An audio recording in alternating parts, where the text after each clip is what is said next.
आज मैं हर रोज की तरह अपने दर्शकों को ना तो नमस्कार बुलाऊंगा और ना ही उन्हें स्वागत के लिए कहूंगा, क्योंकि आज पंजाब का एक ऐसा सपूत पंचतत्व में विलीन हो गया है जिसने पंजाबी गायकी को पूरे विश्व में उच्च स्तर पर पहुंचाया था। हम बात कर रहे हैं पंजाबी मशहूर सिंगर सिद्धू मूसेवाला की। आज जिला मानसा में उनके गांव मूसा में उनके खेत में ही उनकी चिता को मुख्य अग्नि दी गई। सिद्धू मूसेवाला का कत्ल 2 दिन पहले किया गया था। उन्हें सरेराह गोलियां मार दी गई थी। सबसे बड़ा सवाल है कि सिद्धू मूसेवाला की हत्या पर तमाम लोग शोक तो व्यक्त कर रहे हैं, लेकिन इसके लिए आखिरकार जिम्मेदार कौन है? क्या हमारा सिस्टम इतना सड़ गया है कि हम किसी की जान की सुरक्षा तक नहीं कर सकते? पंजाब के लोग अमन पसंद हैं, तो फिर पंजाब को आखिरकार नजर किसकी लग गई? सिद्धू मूसेवाला का कत्ल होता है और कुछ ही देर के बाद सिद्धू मूसेवाला की हत्या की जिम्मेदारी भी सोशल मीडिया पर ले ली जाती है। क्या ये वो लोग हैं जो सिस्टम को मुंह चिढ़ा रहे हैं और सरकारें व हमारा कानून इन पर कोई भी कार्रवाई नहीं कर पा रहा? क्या हमारी सुरक्षा एजेंसियां को इतनी भनक नहीं लगी कि सिद्धू मूसेवाला का कत्ल होने जा रहा है? क्योंकि कई दिनों से उसकी रेकी की जा रही थी। पंजाब सरकार की ओर से सिद्धू मूसेवाला की सुरक्षा को वापस लिए एक ही दिन नहीं हुआ था कि अगले ही दिन उसकी गोलियां मारकर हत्या कर दी गई। आखिरकार सबसे बड़ा यह सवाल है कि जब एक शाहरुख नाम के गैंगस्टर को दिल्ली में पकड़ा गया था तो उसने यह खुलासा किया था कि सिद्धू मूसेवाला की हत्या की सुपारी दी जा चुकी है और उस पर पहले भी हमला करने की कोशिश की जा चुकी है, लेकिन वहां पर कमांडो तैनात देखकर ये लोग वापस आ गए थे। इन लोगों के पास आखिरकार रूस की बनी AK-94 असॉल्ट राइफल कहां से आई और हमारी सुरक्षा एजेंसियां क्या कर रही हैं? सोशल मीडिया पर पोस्ट डाली जाती है। आखिरकार ये लोग क्या साबित करना चाहते हैं? गैंगस्टर इतने ताकतवर हो गए हैं कि तिहाड़ जेल से ही नहीं बल्कि पंजाब व दूसरे राज्यों की तमाम जेलों में बैठकर अपना नेटवर्क चला रहे हैं।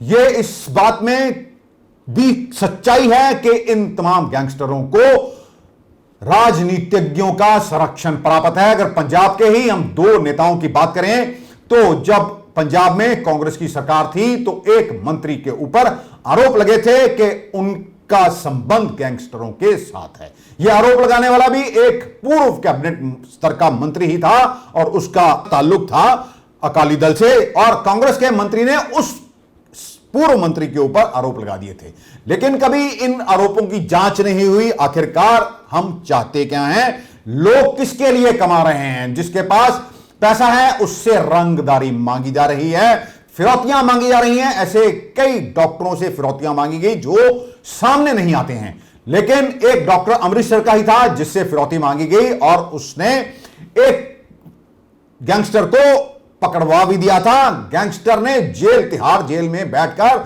उस डॉक्टर को वीडियो कॉल की थी। आखिरकार मोबाइल जेलों में कैसे आ रहे हैं हमारे हुक्मरान और सुरक्षा कर्मियां, जिन पर जिम्मेदारी है लोगों की सुरक्षा करने की? आखिर वह कर क्या रहे हैं? क्या हमारी सरकारों ने और हमारी सुरक्षा एजेंसियों ने हमें और जनता को बदमाशों गैंगस्टरों के रहमो करम पर छोड़ दिया है? यहां एक पत्रकार के घर पर रात को गैंगस्टर आते हैं, फिरौती मांगते हैं, धमकाते हैं, पुलिस उनके खिलाफ मामला भी दर्ज करती है, लेकिन बाद में होता क्या है? उन्हें न्यायपालिका की ओर से जमानत दे दी जाती है, जबकि पहले ही उनके ऊपर कई संगीन मामले दर्ज होते हैं। आखिरकार सच यह है कि सरकार, प्रशासन जुआ, IPL, सट्टा, मैच फिक्सिंग, दड़े सट्टे, इन तमाम गैर कानूनी जो काम हो रहे हैं उन पर अंकुश लगाने में फेल रहा है। तो अगर सरकार तमाम इन चीजों पर अंकुश नहीं लगा सकती है तो हर शहर में उसे कसीनो खोल देने चाहिए।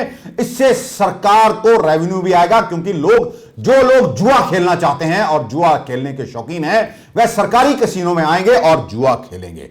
आखिरकार रशिया की गन गैंगस्टरों के पास कैसे आई, सबसे अहम सवाल है। कुछ दिन सिद्धू मूसेवाला की जो कत्ल की चर्चा होगी और उसके बाद फिर लोग चुप करके बैठ जाएंगे। फिर लोग अपने अपने काम पर चले जाएंगे। लेकिन क्या सवाल यह है कि सिद्धू मूसेवाला की कमी कभी पूरी होगी? जिस पिता ने अपना एक बेटा खो दिया, एक नेता खो दिया और एक ऐसा गायक खो दिया जिसने कि अभी पूरी दुनिया में अपनी पहचान बनानी थी। आज माहौल गमगीन है, उसका दाह संस्कार कर दिया गया है। लोग, जैसे कि मैंने पहले कहा, थोड़ी दिनों के बाद यह भी भूल जाएंगे, क्योंकि पहले भी ऐसी कई घटनाएं होती आई हैं। लोग आखिरकार कितने दिनों तक इस घटना को भी याद रखेंगे? लेकिन सोचना हमें यह है कि आखिरकार पंजाब ने क्या खोया और क्या पाया। आप लोगों को, जनता को जागने की जरूरत है। सिस्टम खराब होने की बात की जाती है, तो आखिरकार सिस्टम में बदलाव कौन लाएगा? हम न्यायपालिका पर सवालिया निशान नहीं लगा रहे हैं, लेकिन अगर कुछ कानून ऐसे हो चुके हैं जिनकी अब जरूरत नहीं रही, जो अंग्रेजों के जमाने के बनाए गए थे, और तमाम अपराधियों को कानून की बारीकियों को पता है और इसी कानून का फायदा उठाकर अपराधी बच जाते हैं, तो इन कानूनों को बदलने की आवश्यकता है। चीफ जस्टिस ऑफ इंडिया को भी इसका संज्ञान लेना चाहिए। माननीय सुप्रीम कोर्ट को भी इसके ऊपर कोई ना कोई जरूर आदेश पारित करना चाहिए, क्योंकि हमारी सरकारों के पास इतना समय नहीं। दुख की बात यह है कि हमारी ऊपरली लोकसभा में भी कुछ ऐसे नेता बैठ गए हैं जिनके ऊपर क्रिमिनल मामले दर्ज हैं। तमाम राज्यों की सरकारों में भी क्रिमिनल नेता बैठे हुए हैं। समय है कि अब सिस्टम को ठीक किया जाए, नहीं तो ऐसे ही हत्याएं होती रहेंगी और हम लोग बाद में लकीर पीटते रह जाएंगे। आज सिद्धू मूसेवाला की अंतिम यात्रा में भारी संख्या में लोग आए थे, उनकी आखिरी झलक देखना चाहते थे। मूसेवाला के पिता बलकौर सिंह ने हाथ जोड़कर उनके तमाम प्रशंसकों का जो है धन्यवाद भी किया, और पिता ने अपनी पगड़ी उतारकर प्रशंसकों का शुक्रिया अदा भी किया है। मूसेवाला की शव यात्रा और अंतिम संस्कार वाली जगह पर पंजाब सरकार के मुर्दाबाद के नारे भी लगे। उनके प्रशंसकों ने उनकी सिक्योरिटी हटाए जाने और इसकी जानकारी सार्वजनिक किए जाने को लेकर भी नाराजगी व्यक्त की। आपको बता दें कि 29 मई की शाम को पंजाब के मानसा जिले के जवाहर के गांव में सिद्धू मूसेवाला की दिन दिहाड़े हत्या कर दी गई थी। मूसेवाला के मर्डर के बाद गैंगस्टर लॉरेंस बिश्नोई और कनाडा में बैठे उसके साथी गोल्डी बराड़ ने सोशल मीडिया पर पोस्ट डालकर इस हत्या की जिम्मेदारी ली थी। आपको बता दें कि लॉरेंस बिश्नोई जो है गैंगस्टर, ये तिहाड़ जेल में बंद है और ऐसा कहा जा रहा है उसके एक इशारे पर सैकड़ों शूटर विभिन्न राज्यों में किसी की भी जान ले सकते हैं। आखिरकार वह सरकार और कानून और देश से इतना बड़ा हो गया, कोई भी गैंगस्टर इतना ताकतवर कैसे हो सकता है? इसका सवाल जनता पूछ रही है। जनता आखिर करे तो क्या करे, समझ से परे है। सिद्धू मूसेवाला की हत्या के बाद कहा जा रहा है कि गैंगस्टर लॉरेंस बिश्नोई भी दहशत में है, क्योंकि मूसेवाला की हत्या के बाद पंजाब के लोगों में बेहद आक्रोश भी है और लॉरेंस बिश्नोई को इस बात की आशंका है कि यदि उसे प्रोटेक्शन वारंट पर लिया गया तो पुलिस उसका एनकाउंटर कर सकती है। इसीलिए उसने दिल्ली हाईकोर्ट में एक याचिका भी लगाई है। तिहाड़ जेल में बंद है गैंगस्टर लॉरेंस बिश्नोई। इससे पहले उसने नेशनल इन्वेस्टिगेटिव एजेंसी की कोर्ट में भी पिटीशन लगाई थी, मगर एनआईए कोर्ट ने उस पर यह कहते हुए सुनवाई करने से इनकार कर दिया था कि यह लॉ एंड ऑर्डर का मामला है। जेलों से मोबाइल चल रहे हैं, जेलों से बैठकर हत्याओं की प्लानिंग की जा रही है, जेलों से सोशल मीडिया को ऑपरेट किया जा रहा है। पूरे देश में एक रैकेट सा चल रहा है। इस ऐसे समय में हमारी सरकारें कर क्या रही हैं? हम बात तो करते हैं पाकिस्तान और चीन से लड़ाई लेने की, लेकिन हमारे अंदर बैठकर जो हमारे देश की जड़ों को खोखला कर रहे हैं, उन पर हम क्या कार्रवाई कर रहे हैं? ये सबसे बड़ा सवाल है। जनता को तो मात्र भिखारी बनाकर रख दिया गया है। कहा जा रहा है कि 80 करोड़ जनता को मुफ्त राशन बांटा जा रहा है। मुफ्त राशन बांटिए उन लोगों को जिन्हें इसकी आवश्यकता है, लेकिन जो लोग टैक्स देते हैं और शांति अमन चैन की जिंदगी जीना चाहते हैं, उन लोगों की सुरक्षा करना भी सरकारों का अधिकार है। सिद्धू मूसेवाला की हत्या के 2 दिन बाद पुलिस की ओर से 8 संदिग्धों को गिरफ्तार किया गया है। इनमें से एक व्यक्ति ऐसा भी है जिस पर आशंका जताई जा रही है उसने हत्यारों को हथियार और गाड़ियां उपलब्ध करवाई थी। तिहाड़ जेल में बैठकर यह साजिश रची गई। आखिरकार कब तक ऐसे ही कत्ल होते रहेंगे और हमारा जो तंत्र है मूक दर्शक बना रहेगा? पंजाब कांग्रेस के अध्यक्ष अमरिंदर सिंह राजा वड़िंग ने भी कहा है कि सिद्धू मूसेवाला की दिन दिहाड़े बेरहमी से हत्या के बाद राज्य में डर का माहौल है। कोई भी खुद को सुरक्षित महसूस नहीं कर रहा, क्योंकि पंजाब सरकार ने लोगों को अपराधियों और गैंगस्टरों के रहमो करम पर छोड़ दिया है, जो लोगों का बेरहमी से कत्ल कर रहे हैं। उन्होंने यह भी कहा, यह सरकार और खासकर पुलिस की पूरी तरह से असफलता है, जिन्हें इस तरह की नामी शख्सियत की हत्या को लेकर कोई सुराग तक नहीं मिला। राजा वड़िंग ने यह भी कहा कि मूसेवाला एक आम व्यक्ति नहीं था, बल्कि एक अंतरराष्ट्रीय स्तर पर ख्याति प्राप्त गायक था, जिसे खतरे की आशंका थी। जिस प्रकार हत्या को अंजाम दिया गया और मूसेवाला पर अलग अलग दिशाओं से गोलियां चलाई गई, जरूर इसकी साजिश पहले से रची गई थी। हम आपको यह भी बता दें कि सिद्धू मूसेवाला के शरीर पर 24 गोलियों के निशान पाए गए हैं। जो असॉल्ट बताई जा रही है वो 1 मिनट में सैकड़ों गोलियां किसी पर भी दाग सकती है। एक गोली उनके सर पर भी लगी है और जिस कारण उनकी मौत हुई है। पुलिस आखिरकार कब तक गैंगस्टरों पर पहुंच पाएगी? तो क्या उन गैंगस्टरों पर कोई कार्रवाई भी होगी जिन लोगों ने सिद्धू मूसेवाला की हत्या को दिन दिहाड़े अंजाम दिया है? इसी को लेकर पूर्व कैबिनेट मंत्री राजकुमार वेरका ने भी शोक व्यक्त किया और कहा कि सिद्धू मूसेवाला पंजाब का ऐसा सपूत था जिसे पंजाब सरकार की नाकामी के कारण खो दिया गया है। ਅੱਜ पंजाब ਦਾ ਉਹ ਗੱਭਰੂ, पंजाब ਦਾ ਜਾਂਬਾਜ਼ ਸਿਪਾਹੀ ਜਿਨੇ ਸਾਰੀ ਦੁਨੀਆ ਤੇ ਰਾਜ ਕੀਤਾ ਹੈ ਆਪਣੇ ਗੀਤਾਂ ਰਾਹੀਂ, ਅੱਜ ਸਾਡੇ 'ਚ ਨਹੀਂ ਰਿਹਾ। ਅੱਜ ਮਾਂ ਕੁਰਲਾ ਰਹੀ ਹੈ, ਵੈਨ ਪਾ ਰਹੀ ਹੈ, ਬਾਪ ਦਾ ਰੋ ਰੋ ਕੇ ਬੁਰਾ ਹਾਲ ਹੈ। ਅੱਜ ਦੇ ਦਿਨ ਸਾਰੀ ਦੁਨੀਆ ਉਹਨਾਂ ਨੂੰ ਸ਼ਰਧਾਂਜਲੀ ਦੇ ਰਹੀ ਹੈ। ਮੈਂ ਸ਼ਰਧਾਂਜਲੀ ਦੇ ਰੂਪ ਦੇ ਵਿੱਚ 2 ਲਾਈਨਾਂ ਆਪਣੀਆਂ ਕਵਿਤਾ ਦਾ ਕਹਿ ਰਿਹਾ ਹਾਂ कि कबर उत्ते एक नारी वेखी, करदी गिरिया जारी वेखी, इक्को एक सी उसदा लाल, मार दगाड़ा लै गया काल, बैठी सी ओ कबर दे कोल, कबर नाल करदी सी चोल, कदे तत्ती वाला नू पुट्टे, कदे कबर ते पानी सुट्टे, रखिया कोल रोटी दा थाल, आखे उठ के खा मेरे लाल, 10 खवावा किसनू रोटी, दाते लिखिए किस्मत खोटी, वे फौज वे जख्मी हो गया तेरा बाप, हुण तू काका तुर गयो आप, धुप कहर दी चढ़ी है बेटा, तपदी तेरी मड़ी है बेटा, उठ मेरे नाल घर नू चल, मिठी मिठी कर कोई गल, पागल लोकी आखन मैनू, मैं कबरां विच ढूंढा तैनू, नाल दी कबर चो आवाज इक आई, चुप कर इत्थे रो ना माई, इत्थे रोया कुछ नहीं मिलता, कमलाया फुल कदे नहीं खिलदा, नी ओदे दर्दे असी फकीर, इत्थे ही आना पिया अखीर, वस ना इत्थे किसे दा चले, दाता है वड्डा हर एक गले, लिखी ओदी 10 केड़ा मोड़े, कच्चा भावें पक्का तोड़े, जब तक सूरज चांद रहेगा सिद्धू तेरा नाम रहेगा।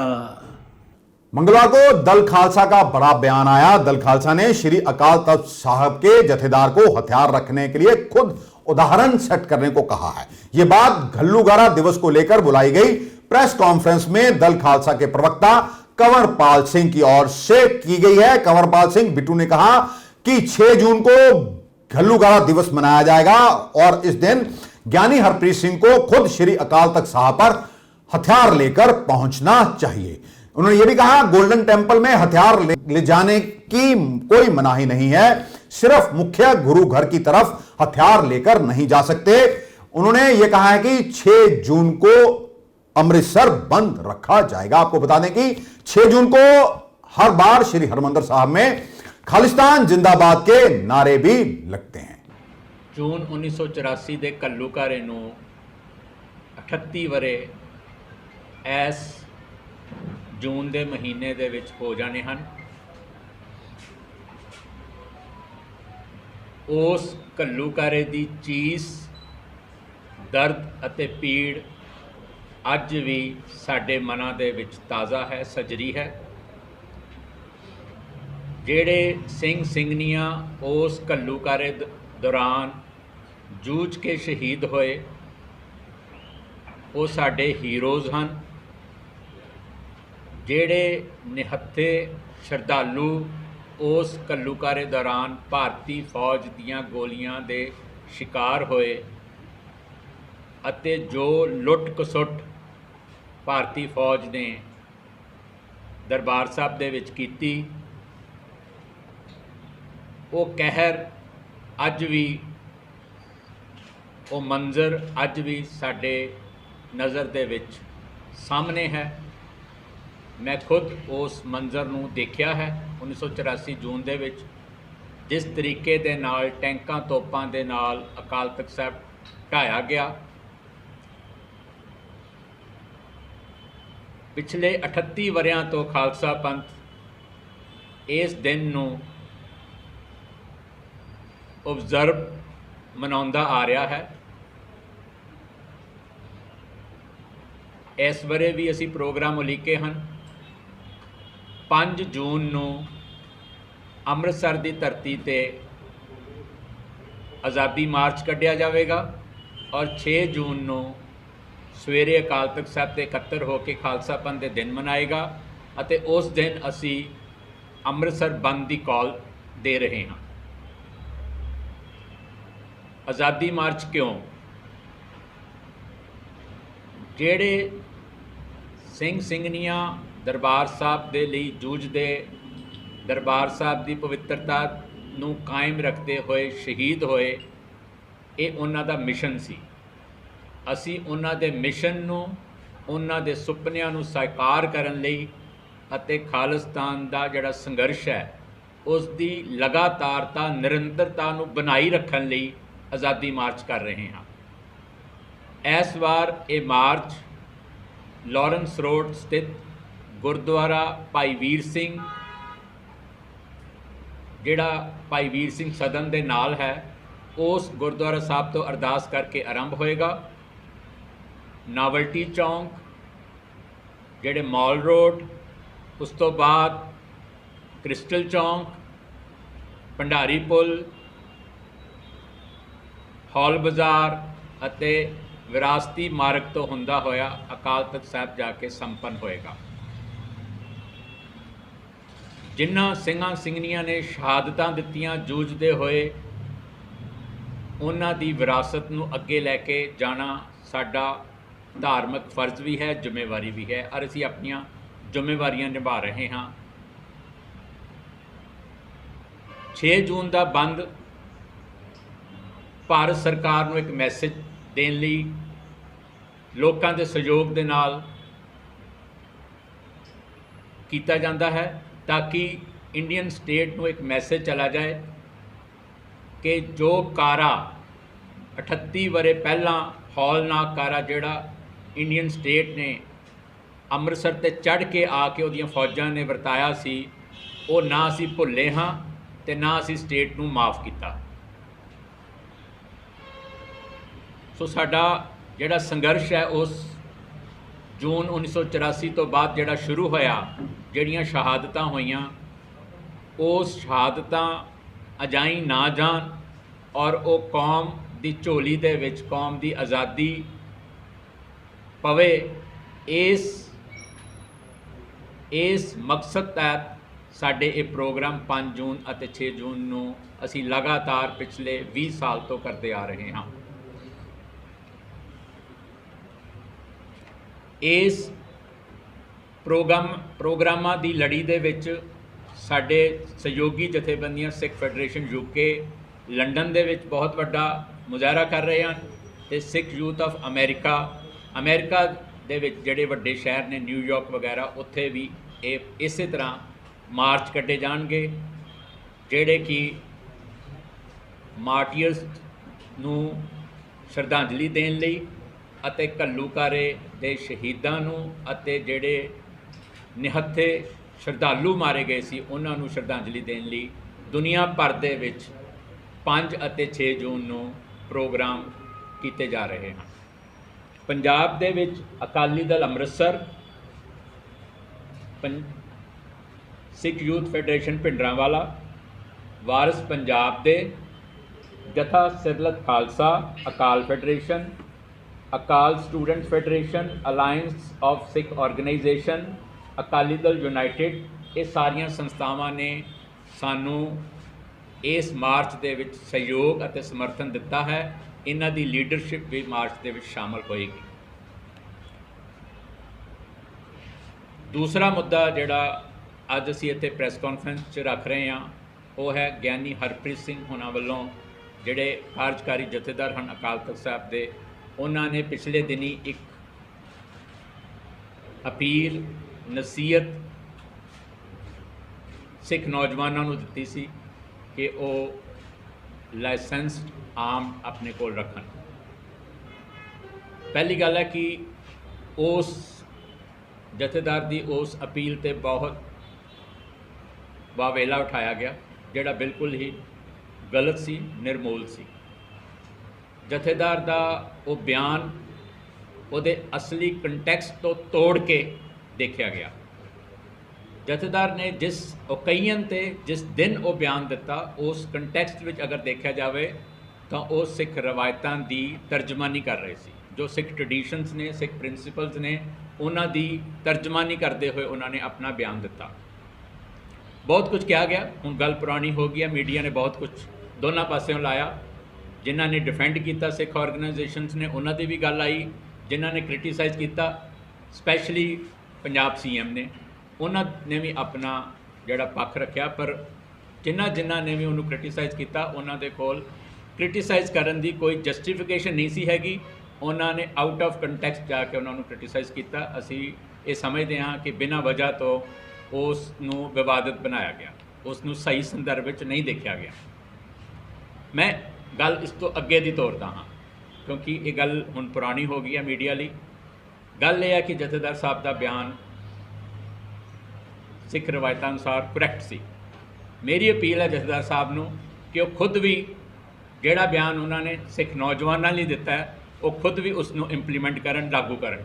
ਉਹ ਖੁਦ ਆਪ ਰਿਵਾਲਵਰ ਆਪਣੇ ਤਨ ਤੇ ਸਜਾਉਣ, ਪਾਉਣ।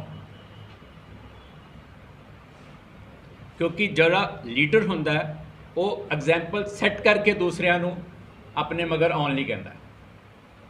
ਤੇ ਮੈਂ ਇਹ ਵੀ ਨਾਲ ਕਹਿਣਾ ਕਿ ਜਥੇਦਾਰ ਸਾਹਿਬ ਨੂੰ ਲਾਇਸੈਂਸ ਅਪਲਾਈ ਕਰਨ ਦੀ ਕੋਈ ਲੋੜ ਨਹੀਂ ਹੈ, ਉਹਨਾਂ ਨੂੰ ਕਰਨਾ ਵੀ ਨਹੀਂ ਚਾਹੀਦਾ। ਇੱਕ ਤਖਤ ਦਾ ਜਥੇਦਾਰ ਦੂਜੇ ਤਖਤ ਕੋਲ ਲਾਇਸੈਂਸ ਦੀ ਮੰਗ ਨਹੀਂ ਕਰਦਾ। ਜਥੇਦਾਰ ਸਾਹਿਬ ਆਪ ਪਾਉਣ, ਜਿਸ ਤਰ੍ਹਾਂ ਕਿ ਅਨੰਦਪੁਰ ਸਾਹਿਬ ਦੇ ਜਥੇਦਾਰ ਨੇ ਕੱਲ੍ਹ ਆਪਣੀ ਤਸਵੀਰ ਵਾਇਰਲ ਕੀਤੀ ਹੈ ਜਿਹਦੇ 'ਚ ਉਹਨਾਂ ਨੇ ਪਾਇਆ ਹੋਇਆ। ਗਿਆਨੀ ਹਰਪ੍ਰੀਤ ਸਿੰਘ ਵੀ ਪਾਉਣ, ਅਸੀਂ ਵੀ ਸਾਰੇ ਪਾਵਾਂਗੇ। ਉਹ ਸ਼ੁਰੂਆਤ ਕਰਨ, ਲੋੜ ਹੈਗੀ ਹੈ, ਸਮਾਂ ਮੰਗ ਕਰਦਾ ਹੈ। ਅਗਰ ਉਹਨਾਂ ਨੇ ਸੇਫਰ ਸਾਈਡ ਤੇ ਰੱਖ ਕੇ ਗੱਲ ਕਰਨੀ ਹੈ ਤੇ ਜਿਹੜਾ ਉਹਨਾਂ ਦਾ ਵੈਪਨ ਹੋਵੇ, ਅਗਰ ਉਹ ਚਾਹੁਣ ਤਾਂ ਉਹਦਾ ਲਾਇਸੈਂਸ SGPC ਪ੍ਰੋਵਾਈਡ ਕਰਕੇ ਉਹਨਾਂ ਨੂੰ ਦੇਵੇ। ਪਰ ਉਹ ਜਥੇਦਾਰ ਸਾਹਿਬ ਆਪ ਨਾ ਮੰਗ ਕਰਨਗੇ, ਨਾ ਲਾਇਸੈਂਸਡ ਵੈਪਨ ਸਰਕਾਰ ਕੋਲੋਂ ਮੰਗਣਗੇ। ਉਹਨਾਂ ਦਾ ਜਿਹੜਾ ਵੈਪਨ ਹੈ ਉਹ SGPC ਉਹਨਾਂ ਨੂੰ ਪ੍ਰੋਵਾਈਡ ਕਰਕੇ ਦੇਵੇ। ਦੂਸਰੀ ਗੱਲ ਕਿ ਜਿਹੜੇ ਪਾਸੇ ਪੰਜਾਬ ਦੇ ਹਾਲਾਤ ਜਾ ਰਹੇ ਨੇ, ਕੱਲ੍ਹ ਪਰਸੋਂ ਇੱਕ ਸਿੰਗਰ ਦਾ ਅਸੈਸੀਨੇਸ਼ਨ ਹੋਇਆ।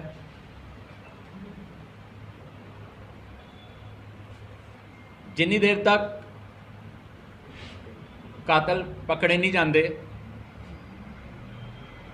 ਔਰ ਉਹਨਾਂ ਦਾ ਮੋਟਿਵ ਕਲੀਅਰ ਨਹੀਂ ਹੁੰਦਾ, ਉਨੀ ਦੇਰ ਤੱਕ ਕੋਈ ਵੀ ਗੱਲ ਪੁਖਤਾ ਤੌਰ ਤੇ ਨਹੀਂ ਕਹੀ ਜਾ ਸਕਦੀ ਹੁੰਦੀ। ਉਨੀ ਦੇਰ ਤੱਕ ਸਾਰੇ ਗੈਸ ਵਰਕ ਹੁੰਦੇ ਨੇ ਔਰ ਬਹੁਤ ਸਾਰੀਆਂ ਕਨਸਪੀਰੇਸੀ ਥਿਊਰੀਜ਼ ਜਿਹੜੀਆਂ ਉਹ ਸੋਸ਼ਲ ਮੀਡੀਆ ਤੇ ਚੱਲ ਰਹੀਆਂ ਨੇ ਟਾਈਮਿੰਗ ਨੂੰ ਲੈ ਕੇ। ਟਾਈਮਿੰਗ ਤੋਂ ਮੇਰਾ ਭਾਵ ਹੈ ਕਿ 2 ਦਿਨ ਪਹਿਲਾਂ ਸਿਕਿਉਰਿਟੀ ਨੂੰ ਡਾਊਨਸਾਈਜ਼ ਕੀਤਾ ਗਿਆ ਔਰ 2 ਦਿਨ ਬਾਅਦ ਉਹਦੇ ਤੇ ਅਟੈਕ ਹੋ ਰਿਹਾ। ਇਨਸਾਈਡਰ ਦਾ ਰੋਲ ਕਿਉਂਕਿ ਇਨਸਾਈਡਰ ਦੇ ਰੋਲ ਤੋਂ ਬਿਨਾਂ ਇੰਨਾ ਵੱਡਾ ਆਪਰੇਸ਼ਨ ਪਲਾਨ ਨਹੀਂ ਹੁੰਦਾ। ਕਿਲਰਸ ਨੂੰ ਪਤਾ ਸੀ ਕਿ ਉਹ ਆਪਣੀ ਬੁਲਟ ਪ੍ਰੂਫ ਕਾਰ ਨਹੀਂ ਲੈ ਕੇ ਆ ਰਿਹਾ, ਯੂਨੀਫਾਰਮਡ ਜਿਹੜੇ ਉਹਦੇ ਕਮਾਂਡੋਜ਼ ਸੀਗੇ ਉਹ ਘਰ ਨੇ। ਸੋ ਇਹ ਸਾਰਾ ਜਿਹੜਾ ਸਾਰੇ ਐਂਗਲ ਨੇ ਇਹ ਸਾਡੇ ਸਾਰਿਆਂ ਦੇ ਸਾਹਮਣੇ ਨੇ। ਲੇਕਿਨ ਕੌਨਸਪੀਰੇਸੀ ਐਂਗਲਸ ਵੈਸੇ ਵੀ ਜਿਹੜੀਆਂ ਥਿਊਰੀਜ਼ ਹੁੰਦੀਆਂ ਨੇ ਨਾ, ਇਹ ਮੀਡੀਆ ਲਈ ਤੇ ਸੁਣਨ ਲਈ ਬਹੁਤ ਇੰਟਰਸਟਿੰਗ ਹੁੰਦੀਆਂ, ਪਰ ਜਿੰਨੀ ਦੇਰ ਤੱਕ ਕਿਲਰਸ ਪਕੜੇ ਨਹੀਂ ਜਾਂਦੇ ਔਰ ਉਹਨਾਂ ਦਾ ਮੋਟਿਵ ਨਹੀਂ ਕਲੀਅਰ ਹੁੰਦਾ, ਉਨੀ ਦੇਰ ਤੱਕ ਕੋਈ ਗੱਲ ਫਾਈਨਲ ਨਹੀਂ ਕਹੀ ਜਾ ਸਕਦੀ। ਪਰ ਇੱਕ ਗੱਲ ਬੜੀ ਕਲੀਅਰ ਹੈ, ਜਿਸ ਲੈਵਲ ਤੇ ਆਪਰੇਟ ਕੀਤਾ ਗਿਆ, ਜਿਸ ਲੈਵਲ ਤੇ ਆਪਰੇਸ਼ਨ ਨੂੰ ਕੈਰੀ ਆਊਟ ਕੀਤਾ ਗਿਆ, ਪ੍ਰੋਫੈਸ਼ਨਲ ਹੈਂਡਸ ਮਗਰ ਨੇ। ਬੇਸ਼ੱਕ ਪ੍ਰੋਫੈਸ਼ਨਲ ਹੈਂਡਸ ਨੇ ਗੈਂਗਸਟਰਸ ਹੀ ਯੂਜ਼ ਕਿਉਂ ਨਾ ਕੀਤੇ ਹੋਣ, on the surface of it ਉੱਪਰੋਂ ਗੈਂਗਸਟਰ ਹੀ ਯੂਜ਼ ਹੋਏ ਹੋਣਗੇ, ਬਟ ਪਿੱਛੇ ਕੋਈ ਨਾ ਕੋਈ ਹੱਥ ਜ਼ਰੂਰ ਹੈ। ਇਹ ਜਿਹੜੀ ਇੰਡੀਕੇਸ਼ਨ ਨੇ ਇਹ ਟਾਈਮਿੰਗ ਵੀ ਦੱਸਦੀ ਹੈ ਤੇ ਉਹਨਾਂ ਦਾ ਆਪਰੇਸ਼ਨ ਮੋਡਿਸ ਓਪਰੈਂਡਾ ਵੀ ਦੱਸਦਾ ਹੈ। ਸੋ ਗਵਰਨਮੈਂਟ ਤੇ ਇੱਕ ਉਂਗਲ ਉੱਠੀ ਹੈ, ਗਵਰਨਮੈਂਟ ਦੇ failure the, right from Patiala ਜਿਹੜੀ ਹਿੰਸਾ ਹੋਈ ਹੈ, ਜਿਹੜਾ ਫਿਆਸਕੋ ਹੋਇਆ, ਗਵਰਨਮੈਂਟ ਦੀ ਜਿਹੜੀ ਨਲਾਇਕੀ ਉੱਥੇ ਸਾਹਮਣੇ ਆਈ ਹੈ, ਗਵਰਨਮੈਂਟ ਦਾ ਜਿਹੜਾ ਫੇਲੀਅਰ ਪਟਿਆਲਾ ਵਾਇਲੈਂਸ ਦੇ ਵਿੱਚ ਸਾਹਮਣੇ ਆਇਆ, ਉਸ ਦਿਨ ਤੋਂ ਲੈ ਕੇ मूसेवाला ਦੇ मर्डर तक गवर्नमेंट अटर फेलियर है। आज के लिए बस इतना ही। कल आपके समक्ष फिर हाजिर होंगे, तब तक के लिए नमस्कार।